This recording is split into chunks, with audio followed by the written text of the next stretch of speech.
This is Bemis Heights. And this is actual battlefield. Just imagine, close your eyes and imagine soldiers hiding in the woods and in the trees. Each from a different army.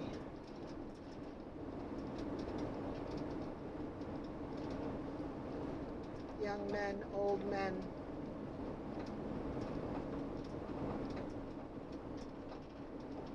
Hiding behind trees and in ditches, slogging through very marshy areas.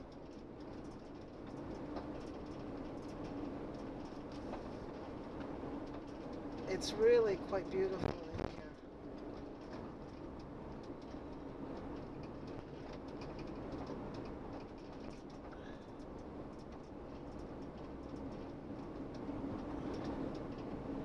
And the road that you see, that's part of the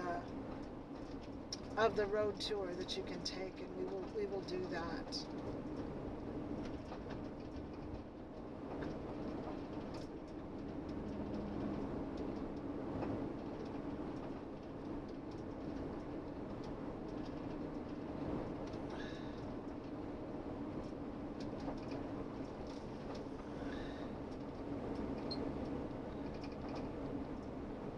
A lot of these are for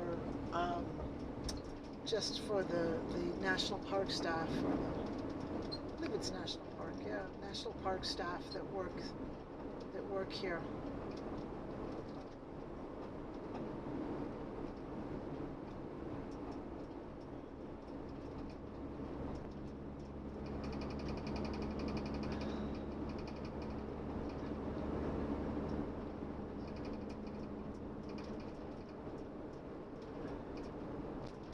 It's a solemn place.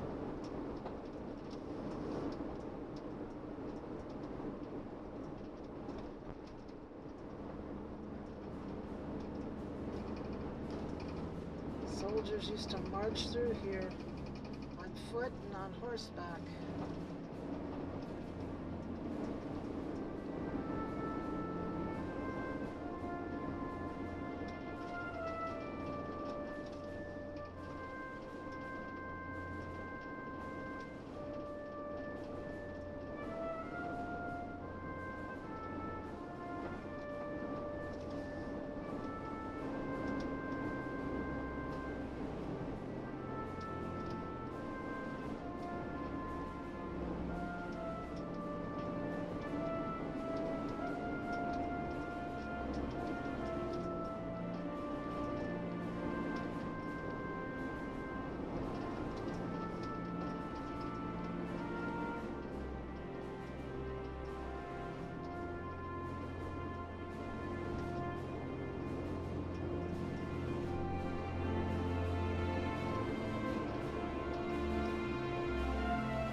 Look at some of the terrain.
So we're standing here at the Visitor Center at the Saratoga National Battlefield, and we're just going to take a little trip up the hill and see what it looks like and give you an idea what to expect if you come.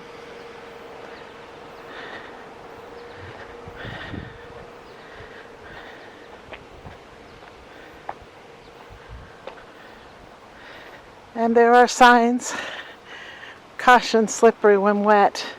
It's all stone, so be careful.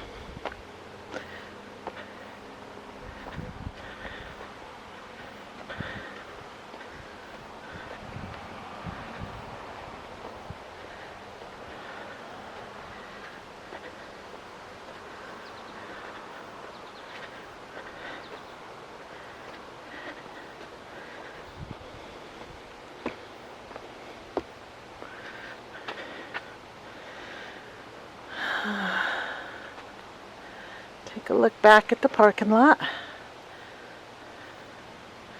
Lots of spaces to park.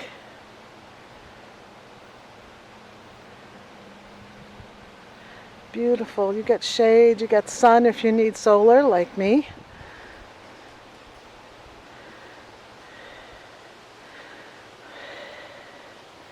Let's continue.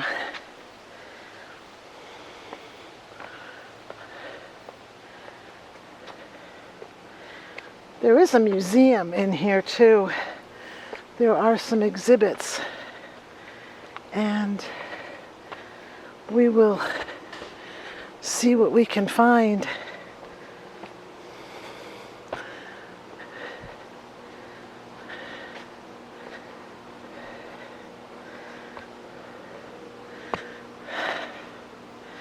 You swing to the left over here and you will find that there are places where you can park if you are in need of walking assistance.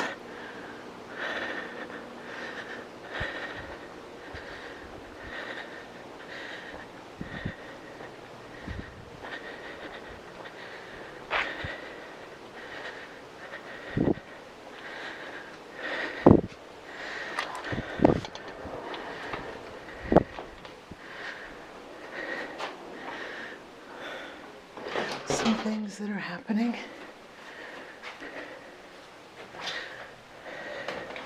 There's a gift store and a bathroom. Right there. I'll be back. Okay. They asked me, right? It was a tradition. America's First Allies. Grandfathers.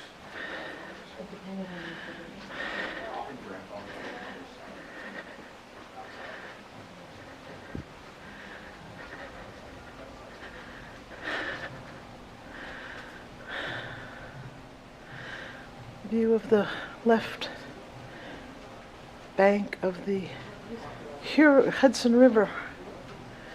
Interesting.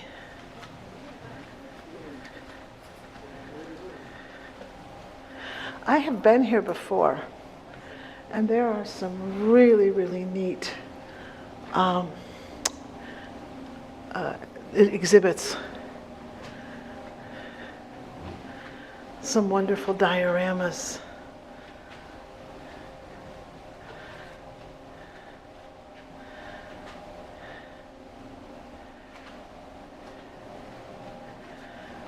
And this is really interesting because I think this might be different. You used to be able to push buttons and it would give you,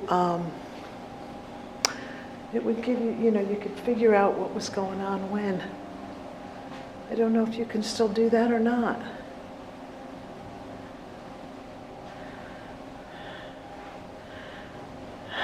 The timeline.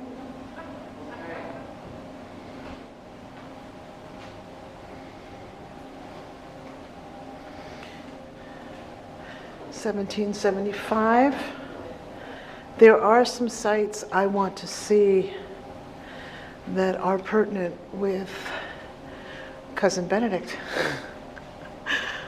There are some sites. I grew up about 20 minutes west of Ticonderoga, So that whole area is very, very important in the early revolution.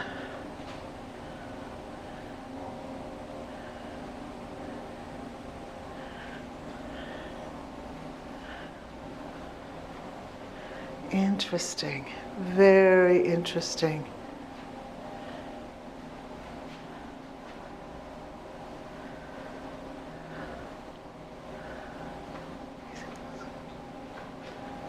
$1780.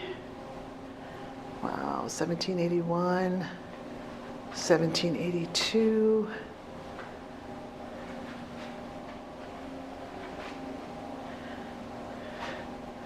There used to be, you could, you are here. Used to be you could push some buttons, and I'm not sure where they are.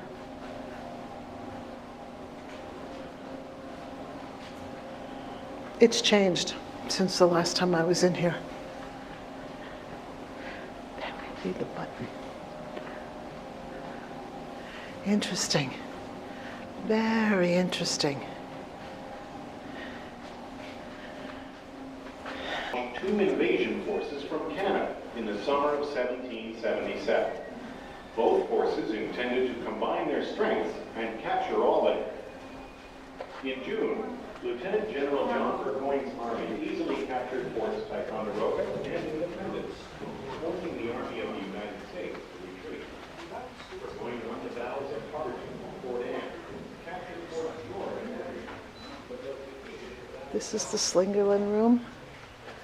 What Saratoga wrought.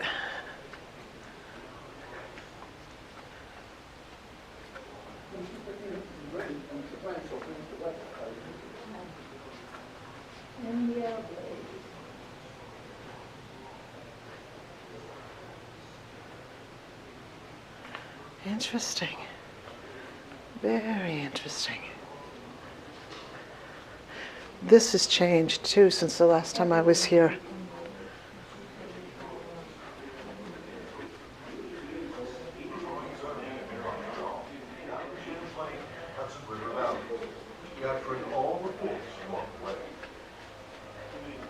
The course of the river is precisely the route that an army ought to take for the great purpose of cutting the communications between the southern and northern provinces. General John Burgoyne, His Majesty's British Army.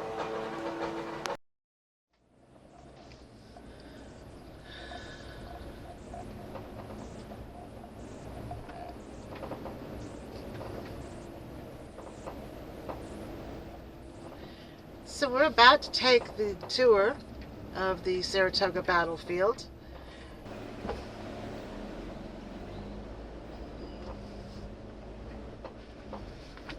And just for the information, it's open 9 a.m. to 6 p.m.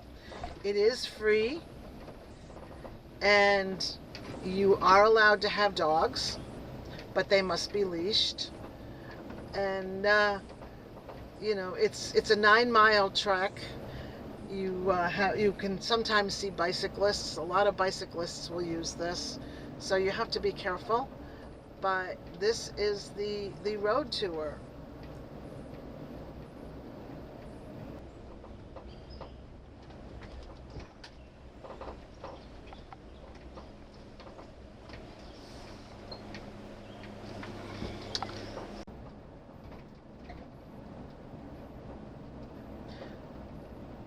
So here we go.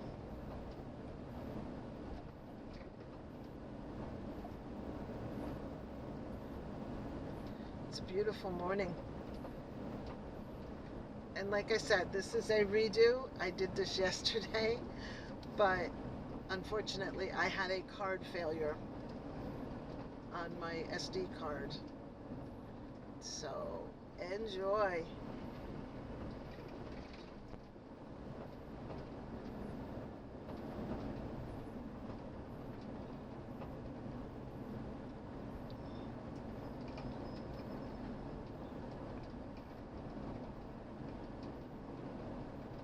There are 10 stops on this, and then there's a lot of little places where there are little monuments that are not necessarily at the stops.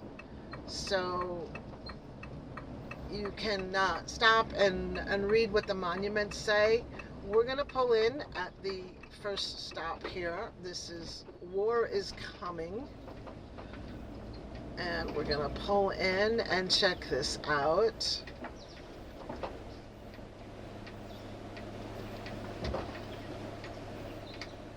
So we're here at the first stop, and it is titled War is Coming.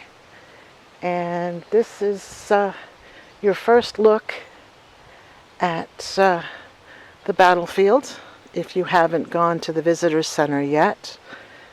And we're going to just check this out and see what it looks like.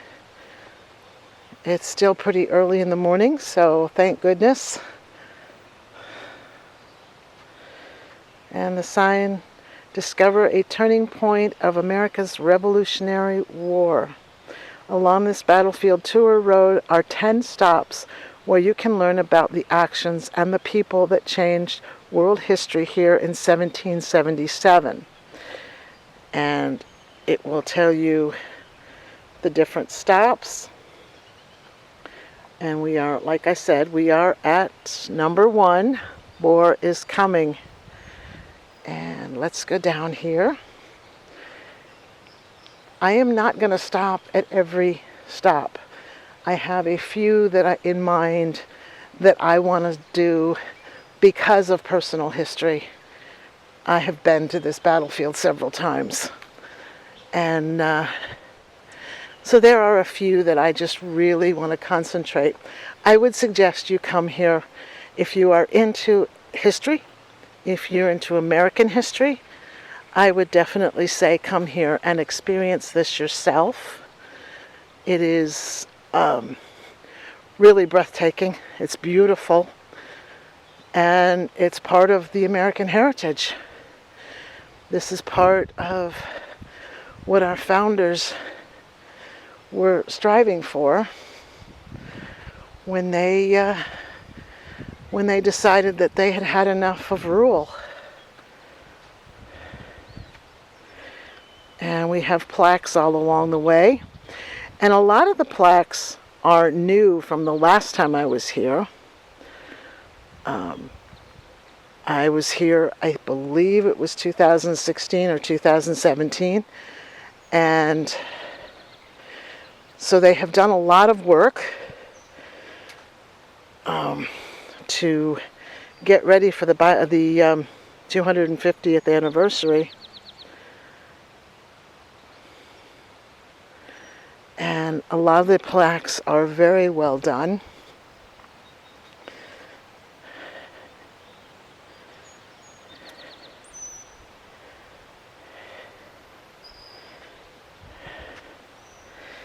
And we have pictures of Horatio Gates, who was, in my opinion, was not as responsible for this victory as a lot of people tend to think.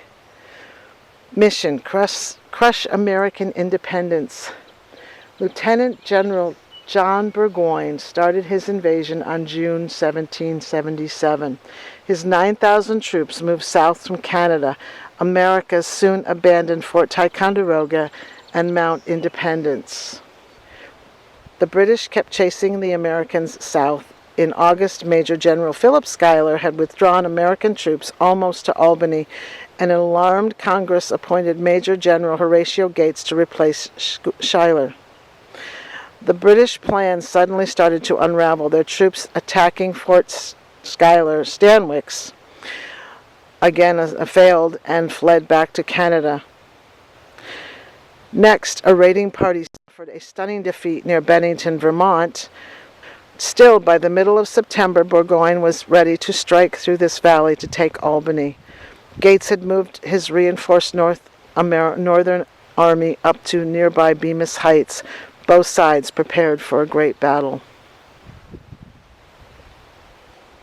Now, just as a side note, Cousin Benedict is the one who almost took Montreal. And according to a lot of scholars, his trek with his soldiers into Canada was one of the most miraculous feats of military, preparedness that anybody has ever done. He was also responsible for with Ethan Allen for Fort Ticonderoga, for freeing Fort Ticonderoga.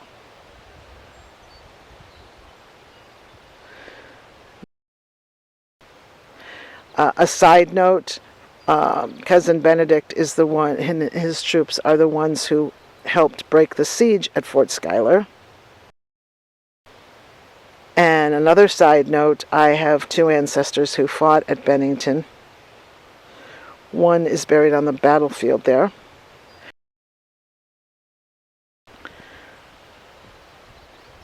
And again, that is the battlefield. So we're going to move on. And I know what is at stop 2. And so we'll kind of just drive through until we get to stop 2.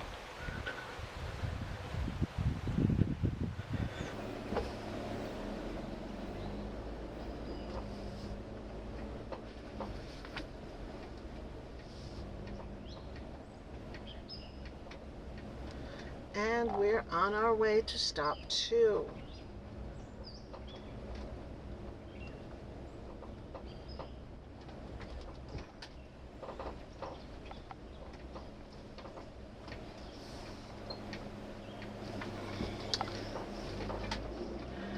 Couple other things that you probably should know is the road is a one-way road.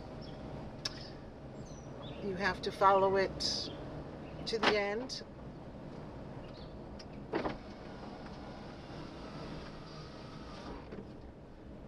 Once you start this trip, you have to follow it to the end.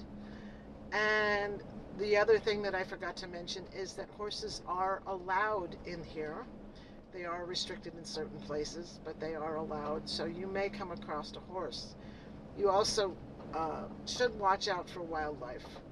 When I came through yesterday, when I was going to do it originally, I came across a deer that was grazing at the side of the road, so watch for wildlife.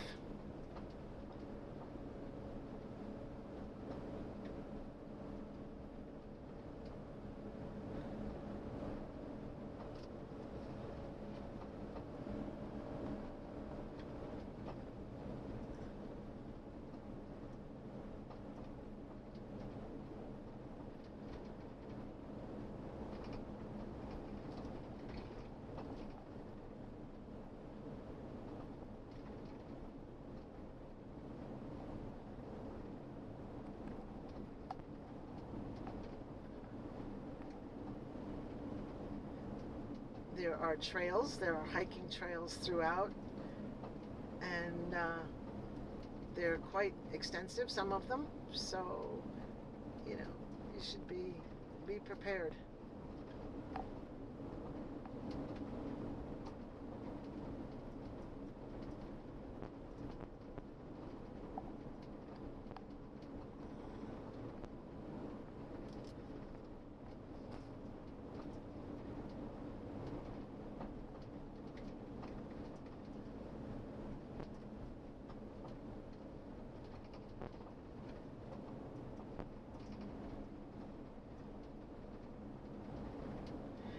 One of the things to note is that there's a lot of little monuments throughout here and there that have been placed by family members.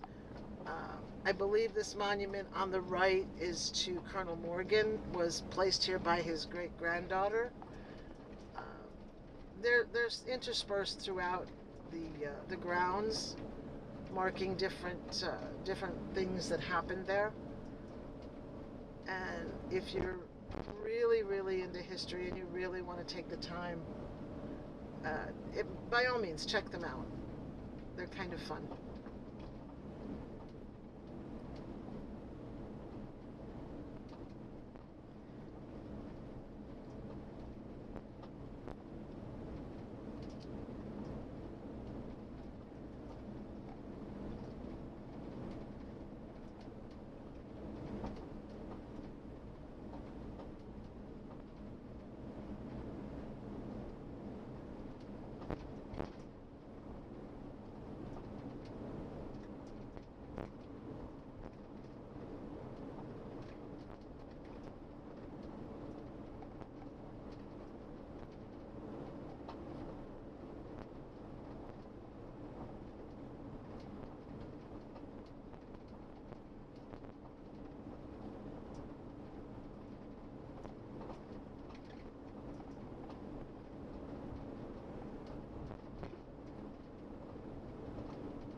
Now we're coming up on stop 2, and this is Nielsen Farm.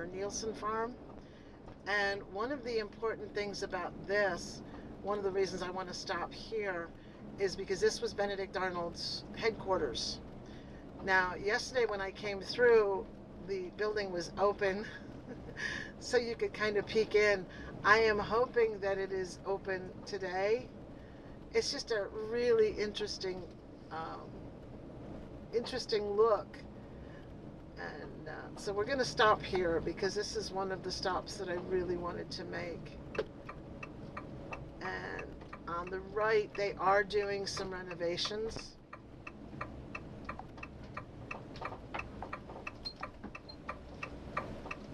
So we're going to stop here for a stop, and hopefully this is open. I don't know if it will be or not.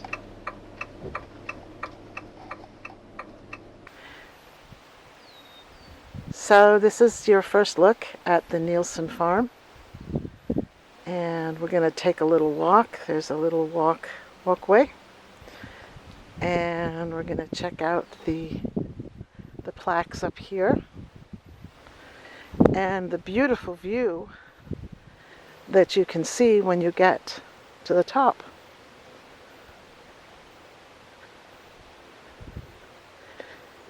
It is very, very nice here, very peaceful. It always seems to be a little windy here.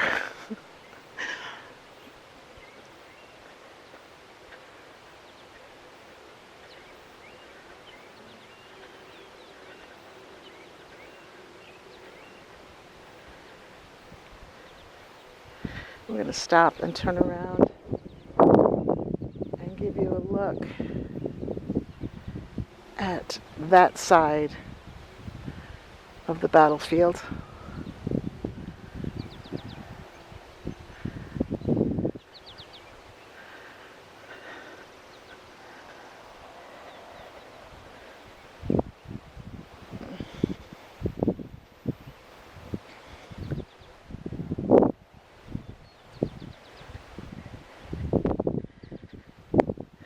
Beautiful, beautiful day. What a gorgeous day.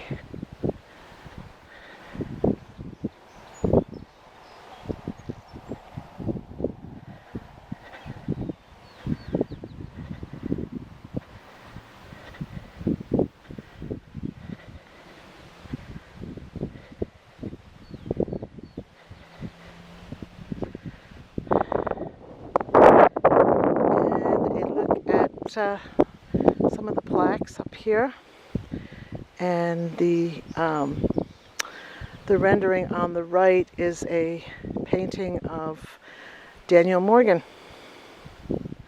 who is one of the 4 men who were responsible for this victory.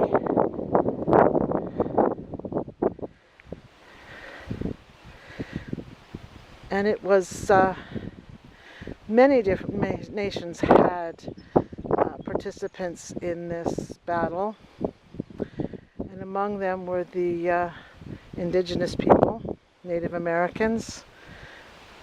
The Six Nations of the Iroquois was divided by the war. Most supported the British, but the Oneida and most Tuscarora sided with the United States. They formally accepted American independence at Albany on September 16, 1777. This happened months before recognition by any power in Europe.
the most part, most of it is a replica.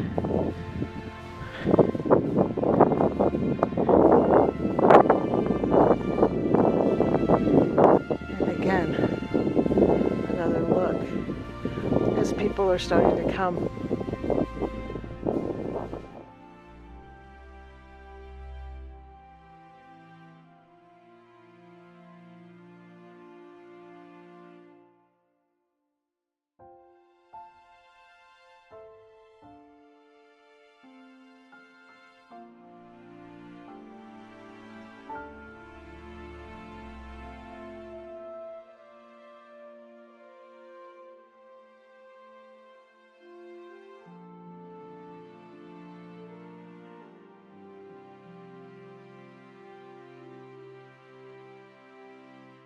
I see somebody coming. Hopefully they are somebody who's going to open it up. Don't know, can't promise. But it is kind of a neat little look inside.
This is where a young couple built this house around 1775. The additions you see in this photo came later.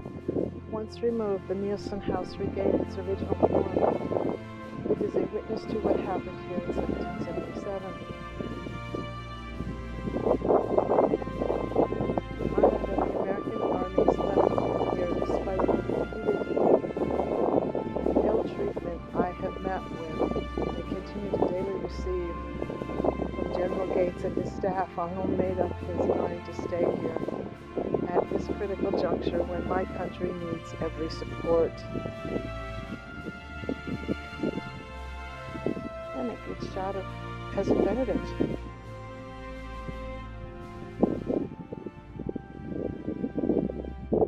Lieutenant Colonel Richard Varick served as one of Arnold's aides. He fueled the feud between Arnold and Gates. Aha. Varick said he would rather see Gates down and quartered than do anything for him out of line. Interesting.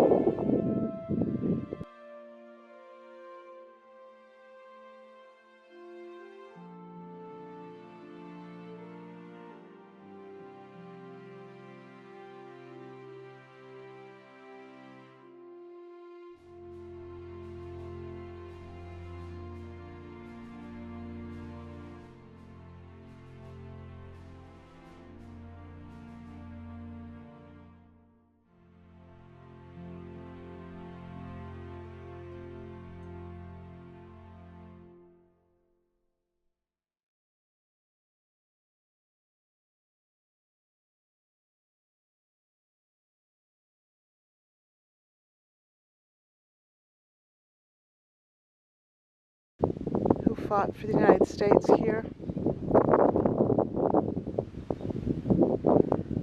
Women, children, they all came.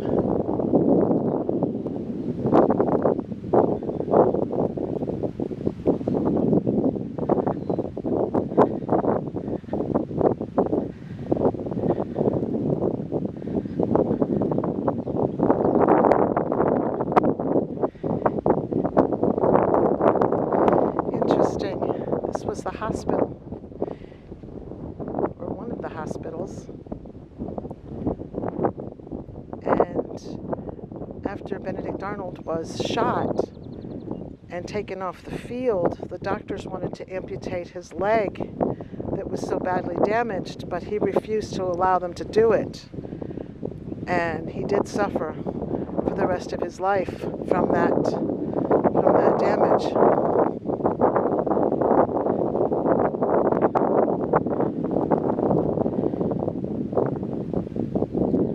Horatio Gates.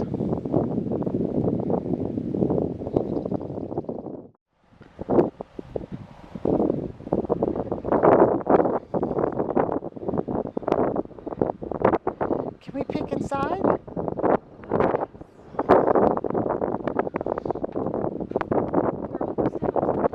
Oh, that's okay. I was here yesterday and my video just went. Okay. He's a relative. Okay. So this is a replica of Cousin Benedict's headquarters. And a lot of what this lady said yesterday was a lot of this is replica. Very interesting. This is so cool. To know that you're standing in the same place that a relative stood is just really fascinating. Reminds me of when I stood at Andersonville and stood in the gates knowing that my 3 times great-grandfather had been imprisoned there.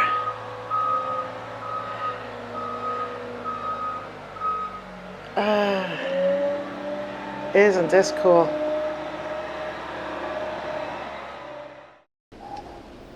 So we're taking off from stop 2, and we're gonna just kind of drive around a little bit and until we get to stop 5, and I will give you a look at what the next 3 stops look like.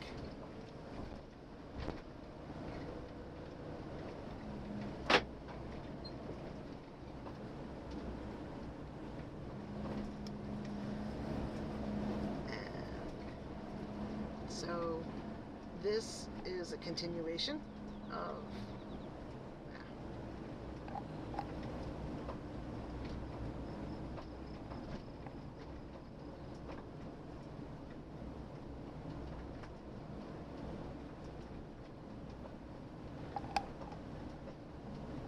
as we move down into the valley.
We're going to take a right to our stop 3.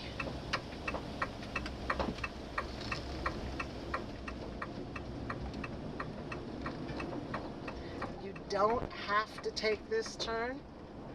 It just takes you down to a little place to stop here. You don't have to take this.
are at stop 3. This is Bemis Heights. And this is where one of the battles took place.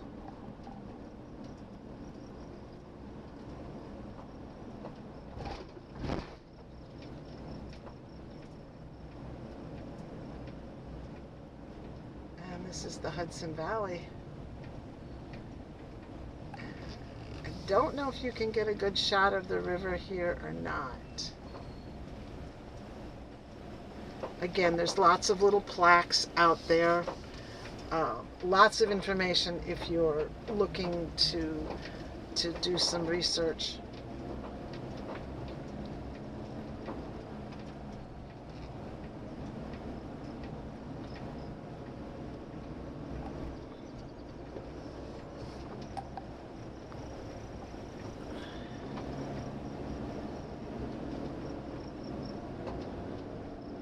We're going to head on up to stop 4, and we'll go by that, and then we will stop at stop 5.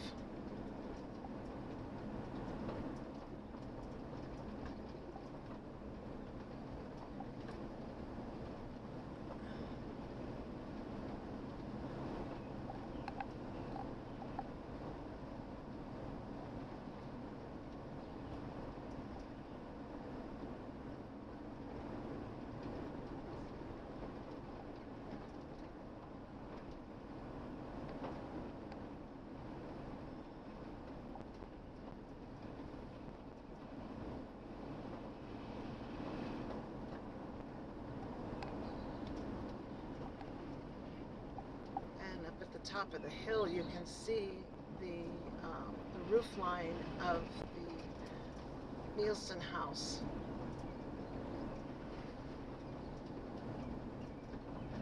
Up through the trees. He must have had a very advantageous position to be able to see what was going on.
We're coming up on stop 4, which is titled Path to War.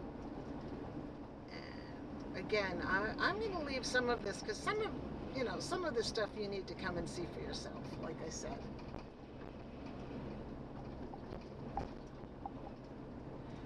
And I'm going to stop specifically where I know he was mentioned.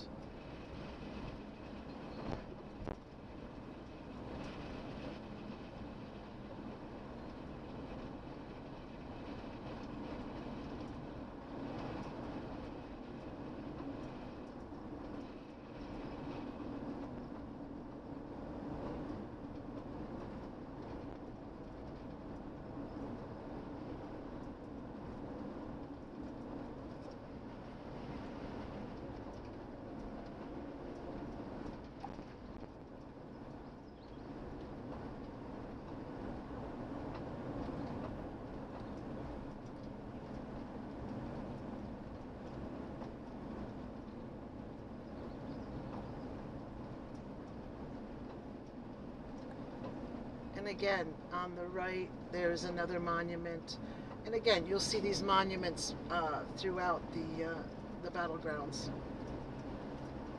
placed here by family and organizations.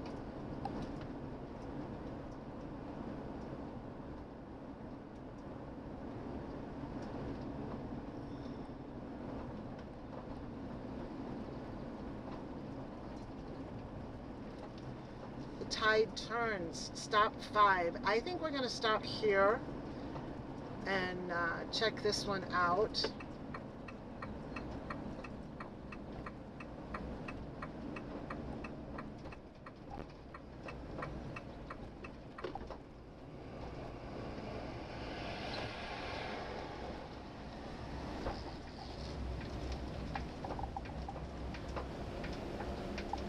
Again, I'm particularly interested in the places that mention Major Arnold. The second battle begins. After winning the September 19th battle at Freeman's Farm, Lieutenant General John Burgoyne ordered his army to dig in about a quarter-mile north of here. He hoped that help would soon come north from New York City. Weeks passed, but no help came. Time and food were quickly running out. Burgoyne's army must get to Albany without delay. A probing force of over 1,500 soldiers set out on October 7th to observe the American fortifications. If those defenses looked weak, Burgoyne would attack with his whole army the next day.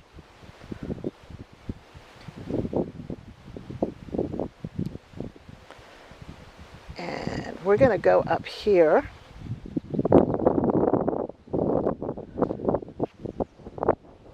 Another stone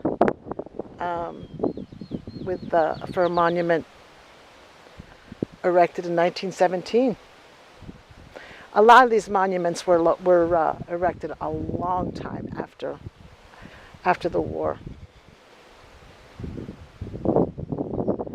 And one of the cannon.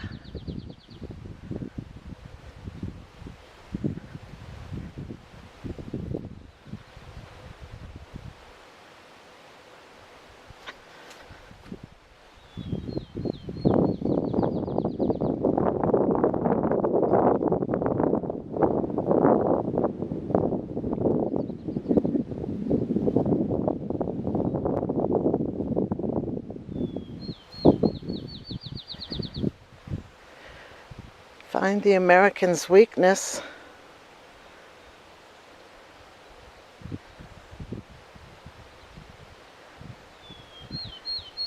And this would have been about 1:30 p.m.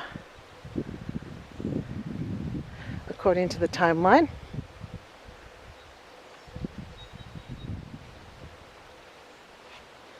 Another monument.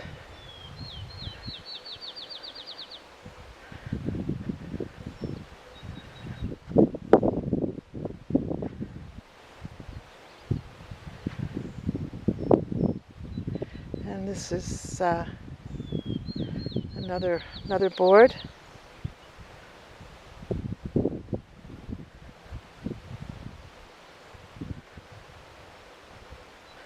Let's go up here and check this out.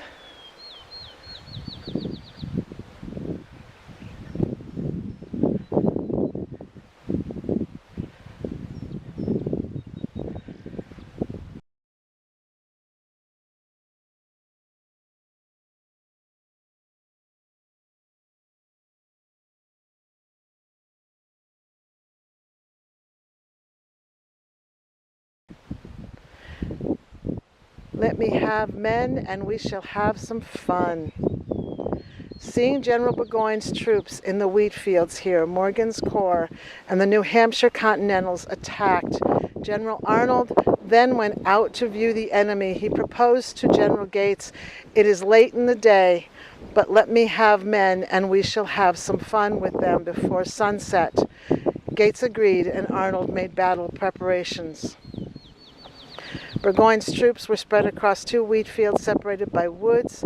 British were confident that their position was strong, but Arnold judged things differently. That would have been about 3 according to the timeline.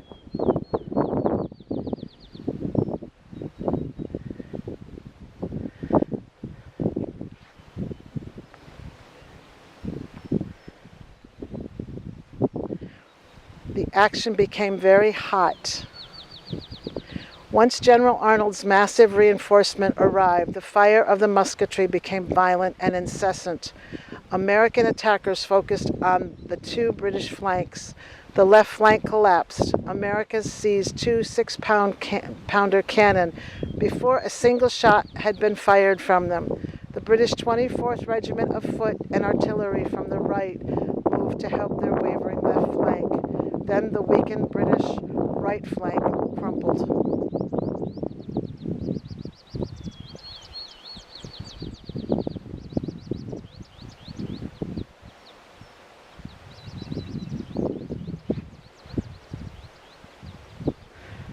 And this is another plaque.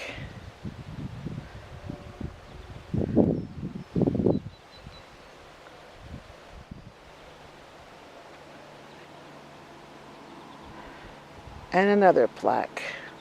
And we're looking at the action would have been taking place between 4:30 and 5 p.m.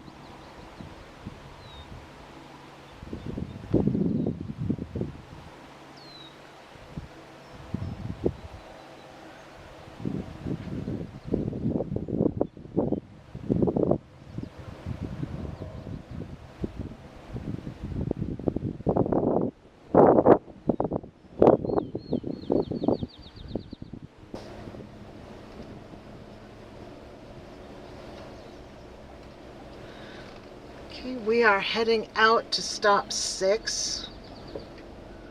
We are almost to the one stop that I really, really want to hit. And I'm so sad because yesterday I had the whole speech all written out and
Freeman's Farm, stop 6.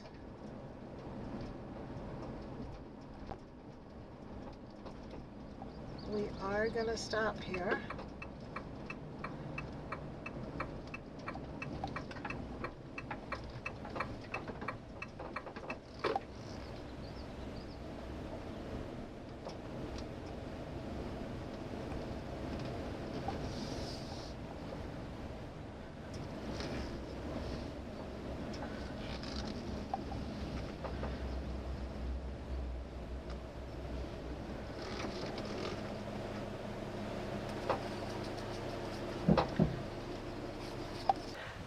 So this is stop 6, Freeman's Farm, and we're going to take a little walk.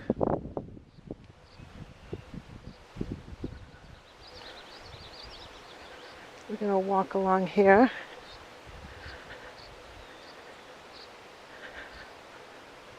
Looks to be quite extensive.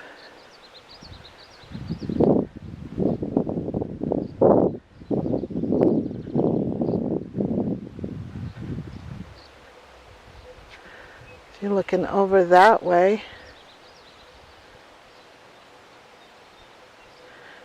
it looks to be quite extensive.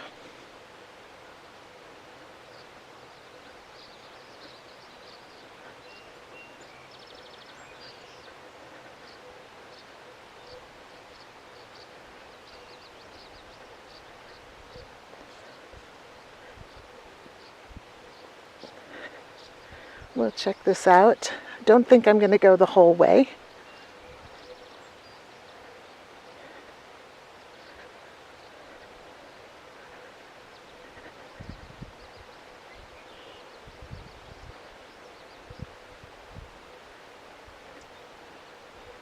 Another little monument over there in the trees.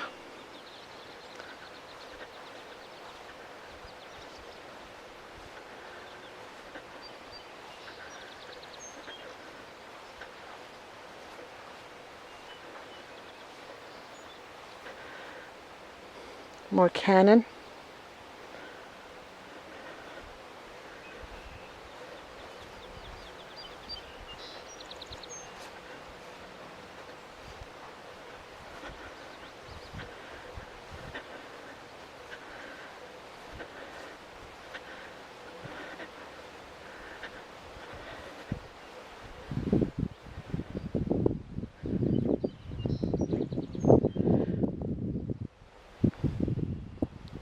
Cost of being in the minority. This land was farmed by John and Nephula Freeman. They sided with the British when the war broke out in 1775. This was a hard choice because most of their neighbors supported the revolution. The Freemans had to abandon their farm in 1777. John and his son Thomas enlisted in the King's Loyal Americas. Ufula and their other children took refuge under the protection of the British Army.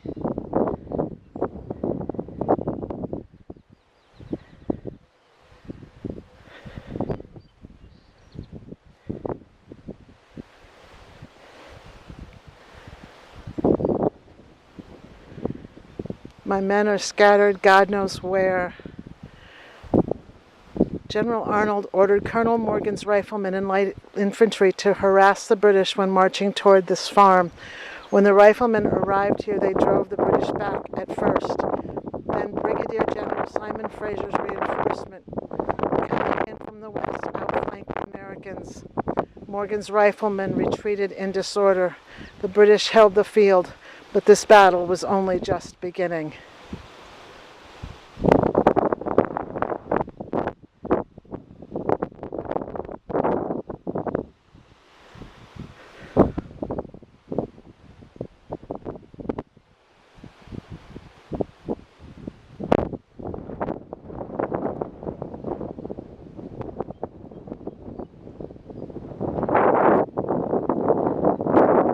Continues this way.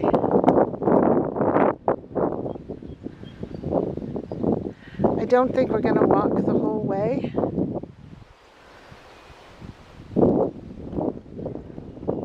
Have to save some for some of y'all who want to come and look.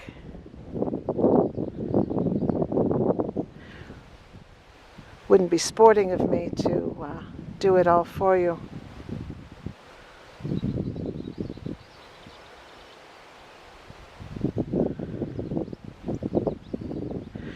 We're going to head back, and the next stop is the one that I really, really want to hit.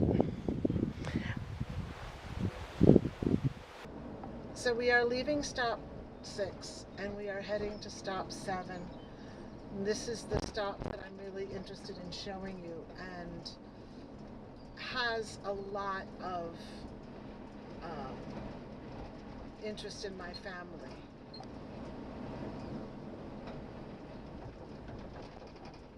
And I believe this hill right up here, yes.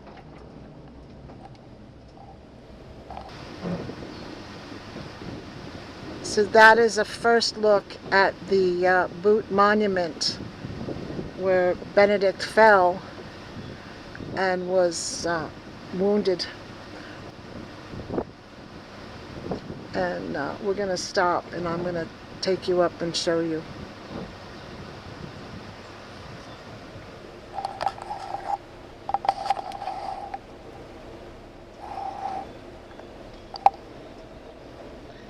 The decisive moment. This is stop 7.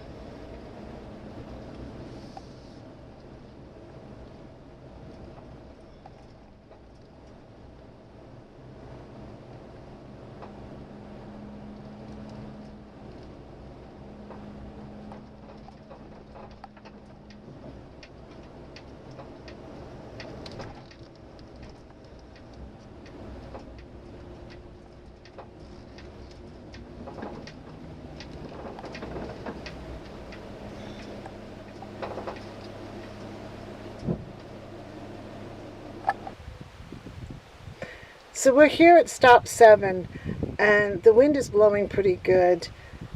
So what I'm going to do is I'm going to just kind of go over a couple things first, and then I'm just going to video until we get to the grove where the monument is, where the wind isn't going to be quite so annoying as far as video goes. So come with me and we will check out what we can check out, and hopefully if the wind dies down I can go ahead and read some of the plaques here. So let's go. The final assault. Here you can walk the place where the Second Battle of Saratoga ended in an American victory. Log walls and fortified cabins stood on this ground in October 1777. 2 cannons and a few hundred soldiers were on hand for the defenses. This was the right end of Lieutenant General John Burgoyne's battle lines. Once this fortified camp fell to the Americans, its defenders melted away into the twilit woods.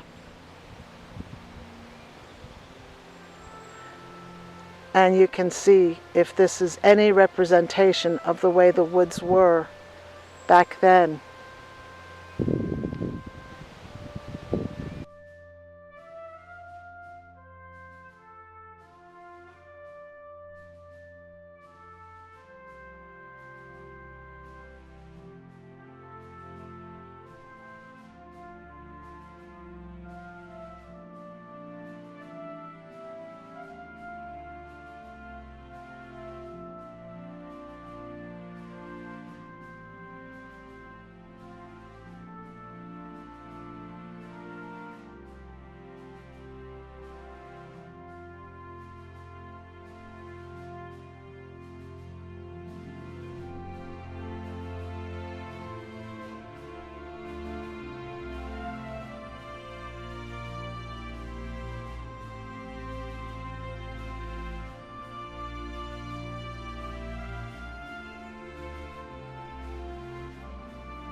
More than 100 wives and children came here with the German soldiers.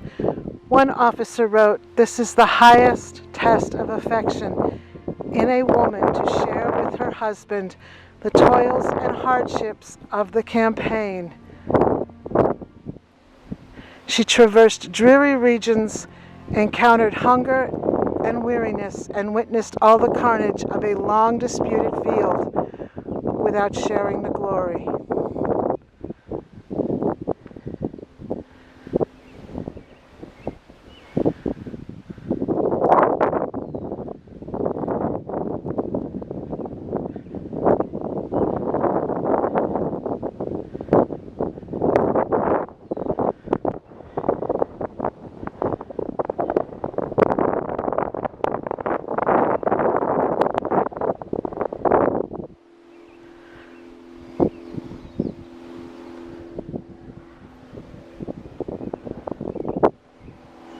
Overrun, more than a half of Colonel Breyman's men went out in the probing force ordered by General Burgoyne on October 7th. When they were beaten back, the survivors ran for safety of the British light infantry redoubt. None of Breyman's men returned here. Morgan's corps took advantage of this weakness and attacked. Once General Arnold and other American units joined in, the assault was overwhelming. According to this plaque, this took place between 5 and 5:30 p.m.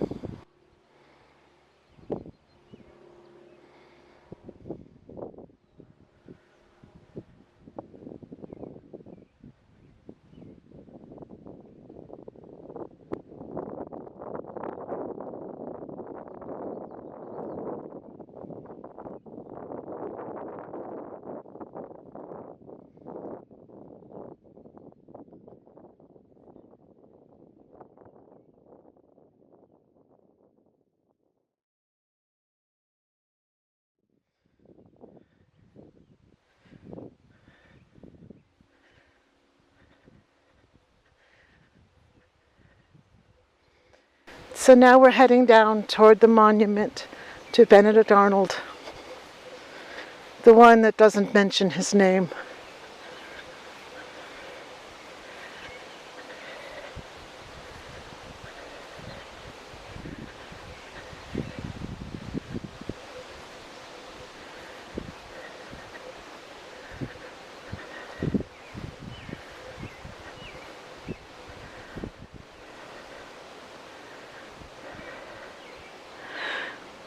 Battlefield hero, backstabbing traitor, both. Benedict Arnold's leg wound left him injured for life. After 8 months of healing, George Washington named Arnold military governor of Philadelphia. The British had ended their occupation there in June 1778. Arnold's resentment of perceived mistreatment boiled into a rage against the United States. He secretly sought British support and shared military intelligence. Exposed as a traitor at West Point in September 1780, Arnold escaped. Arnold's very name came to mean traitor to generations of America. The Boot Monument near here celebrates his role in winning the battles of Saratoga, but it never mentions his name. Arnold joined the British Army in September 1780. He led attacks in Connecticut and Virginia. His hopes to get Americans to enlist under his command. Arnold and the British were disappointed by the poor turnout. Philadelphia socialite Peggy Shippen was 18 years old when she married Arnold, 38, in April 1779. Peggy helped her new husband betray the United States. As a side note, Peggy was actually Benedict's second wife. His first wife had died much earlier, leaving him with 3 sons. And it was not uncommon back in those days for a young woman to marry an older man. It often had to be the only way that they could find a husband. So here it is, the Boot Monument, the forever reminder of what Major General Benedict Arnold sacrificed to his country. Let's take a walk.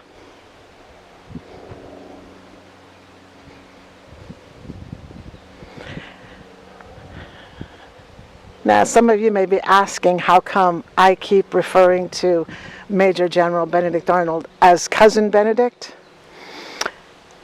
It's because he is direct descendants of a man by the name of Robert Waterman, who was also an ancestor of Benedict Arnold's. We come from that same Waterman line. So yes, it's been a few generations, but he is my cousin. And I've been here before. It's nice to see somebody put a flag on the gate. I do have to say, quite often sometimes you'll get asked, who are the 10 people or who are the 5 people in history, living or dead, who you would wish to speak with if you had the choice. And I would have to say that Benedict Arnold would have to be number 1 for a myriad of reasons, not just the fact that he was family. I am fascinated by the man who was a military genius and who took part in 11 battles in the American Revolution, and then got disillusioned and had to suffer the jealousy and the scheming of a lot of other people, and ended up, doing what he did. Now, I'm sure that I'm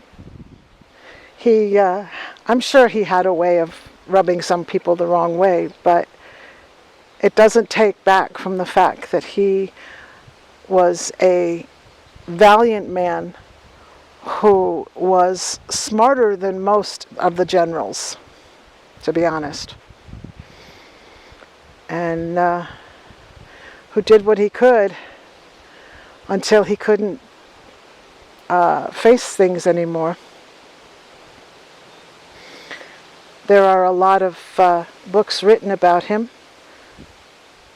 some fair, some good, some bad, because he wasn't just known for this battle. I can't help but wonder what he would think about all of this 250 years later.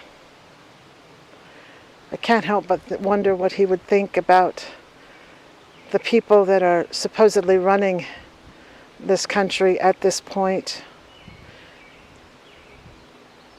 and how, as a man who fashioned himself as believing in right and wrong and fighting for what was right, at least most of his life anyway, I can't imagine what he would think of the people that are running this show now.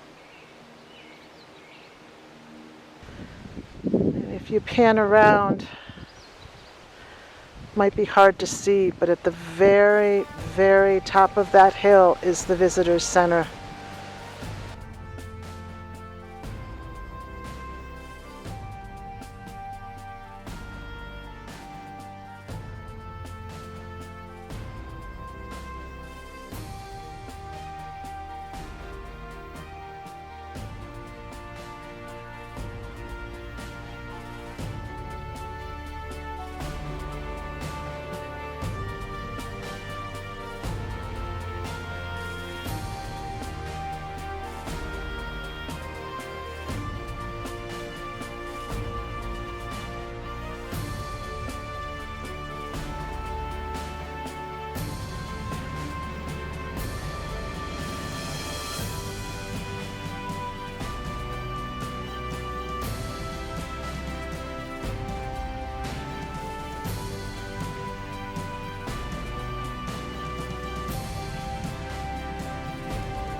So as we leave this spot, I'd like to pass on a couple thoughts. Benedict Arnold was not a perfect man. No man of that time was perfect. Washington owned slaves. Jefferson owned slaves. Ben Franklin, let's just say he led a very active social life. And he was not perfect. None of them were perfect. I'm not sure, I can't swear to it, but I believe Samuel Adams was definitely not a teetotaler. He was a drinker. And despite the fact that everybody gives Paul Revere the credit for doing the Midnight Ride, he didn't get all the way there. From what I read in history, it was a teenage girl who actually made a full trip warning the colonists that the British were coming. So, Paul Revere got the credit, but he didn't complete the mission. So none of these guys were perfect. But they were the men who were trying to build something that even they didn't know at the time what they wanted to build. It took years to figure out what they wanted to do. So, hopefully with time things will even out. I know that there are certain people who are trying to I don't want to say redeem Benedict Arnold's reputation, but at least make people not so judgmental against him. Again, he wasn't perfect either, but they all did their part, and they got something accomplished that nobody thought they could accomplish. It wasn't just one person. It wasn't just one man. There were women involved. There was a lot of people involved in changing this country into a country. So we are now up on stop 8 behind British lines.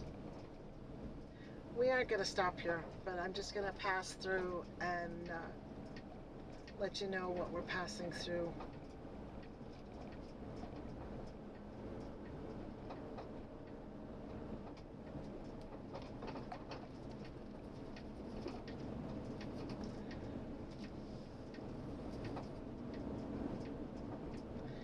This is a curvy hill. And a steep one.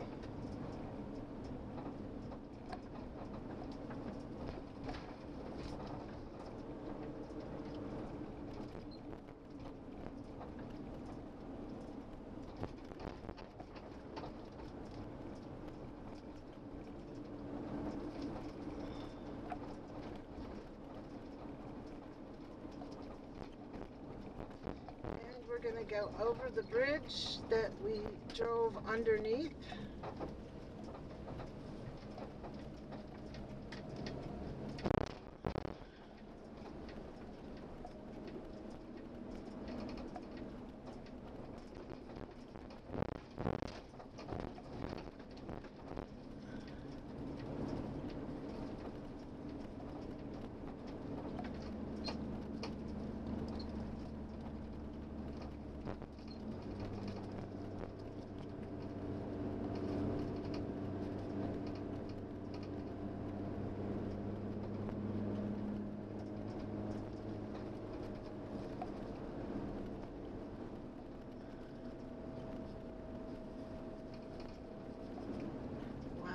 This is really pretty.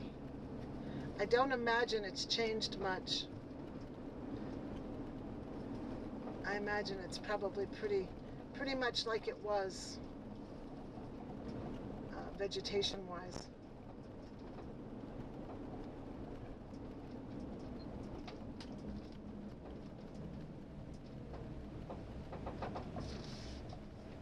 we're going to go to tour stop 9. Loss and victory. You'll see, ooh, you get a good shot of the Hudson River from here.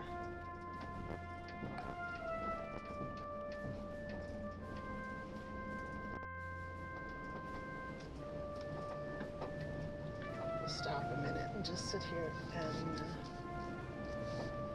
give you all a look.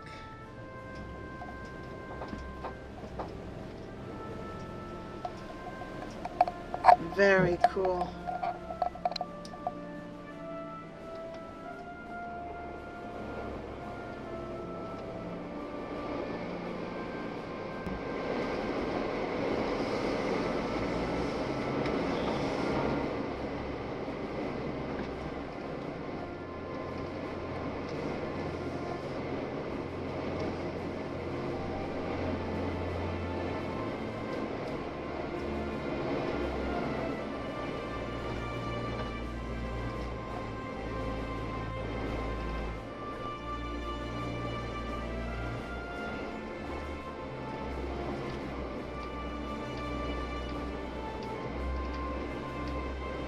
Stop 10 is return to Saratoga.